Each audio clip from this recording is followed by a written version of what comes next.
published 1800 Eastern Daylight Saving Time, the 5th of May 2018, updated 2030 Eastern Daylight Saving Time, the 5th of May 2018. David Haye was blasted into an unknown future almost certainly bereft of boxing as Tony Bellew rose to the sweetest and most savage glory of his fighting life.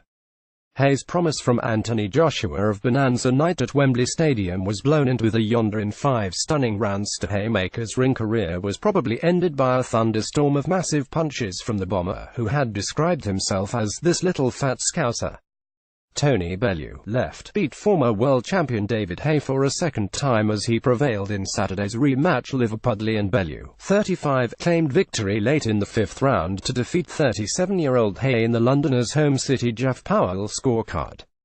Haye round Bellew 1-0-1-9, 1-0-2, 9-8-3, 1-0-9, 4, 1-0. Well, it was one huge-hearted Liverpudlian who left an indelible mark on British prize fighting with this remarkable second crushing of Haye, once the unified cruiserweight champion who went on to wear the world heavyweight crown. Bellew, having sent him reeling up and down like a yo-yo, generously reminded the roaring 20,000 in the O2 that Haye had been a great champion who is a better boxer than me, but he added, boxing is about styles. And I've always known I had David's number. The number that counted on Bellew's valedictory night was 3, the times he sent the man who believed he had the biggest punch of the world crashing to the canvas, where he had limped like Quasimodo with his ruptured Achilles tendon 14 months ago. This Saturday night he was repeatedly sent staggering and stumbling, but Bellew's supposedly sub-heavyweight Bloche, at 37, hedged on his vow to retire if he did not beat Bellew comprehensively. After being obliterated by his nemesis, he demurred, "We'll see.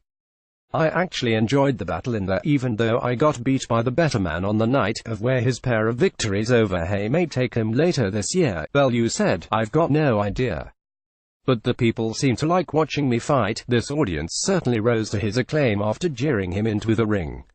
And how he deserved it. After losing the first 2 rounds, the bomber exploded in the 3rd.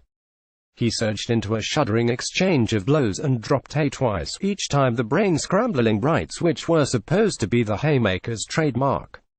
Haye came limping out for the 4th, clearly in distress. Maybe there was another ankle injury, albeit not as chronic as in the first fight. Somehow he survived a fearsome battering. But the 5th was his apocalypse. This time he stumbled into a left hook from hell. Down he went again. He was out on the feet to which he somehow clambered. Referee Howard Foster warily allowed him to continue, but as Bellew went for the kill with a salvo of blows he saved Haye from himself as well as a slaughter. Bellew had predicted he would shock the world. Only those closest to him truly he believed he would do it twice. Haye was knocked down twice in an explosive 3rd round, but he was able to get to his feet and fight on after Haye was knocked down again in round 5. Referee Howard Foster stopped the contest. Whatever bomber wants to do next, he has earned that right. For Haye, some serious thought lies ahead. The O2 was packed to the rafters, with several large spaces filled by the heavyweight brotherhood. World champions past and present and perhaps future were neighbors at ringside. Frank Bruno and Joshua sat shoulder to shoulder across the ages. Joe Joyce joined them soon after winning the Commonwealth title in only his 4th professional fight, with a knockout as brutal as it was rapid. Bruno. The crowd roared as the presence of Britain's beloved Big Frank was announced. Joshua, even though he was here principally to see if the Haymaker could live up to the promise of a projected challenge to AJ by setting the record straight against Bellew, arrived early to save the atmosphere and spread the joy. "Oh, Anthony Joshua," they chorused. They love him, too, now. British icon Frank Bruno Centre was serenaded before the fight as fans chanted, "Bruno, Bruno." Anthony Joshua was also given a warm welcome by fight fans. While working as a pundit for Sky Sports, there wasn't quite the intensity which whipped up such heated expectations for the first Haye-Bellew fight. Rather, the anticipation was bathed in curiosity. How much did Haye's ruptured ankle help the bomber land his upset 14 months ago? Can the Haye body be fully injury-proof now? Is the Haymaker still an exocet missile? Are either of them, in the mid-30s, still traveling world-class?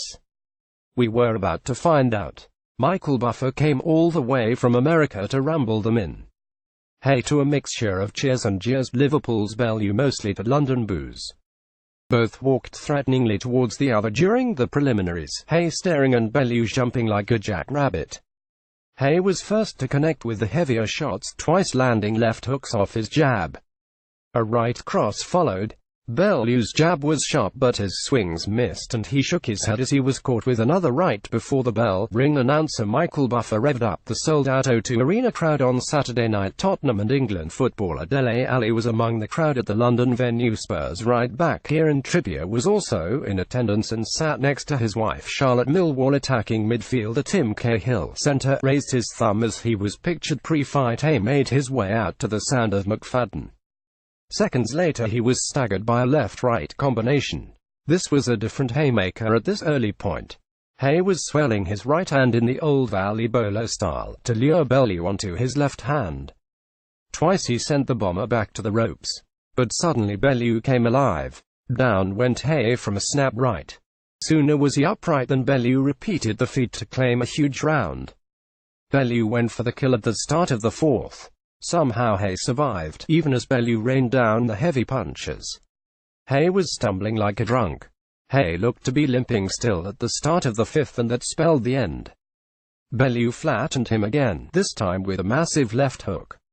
Haye looked out on his feet as he rose.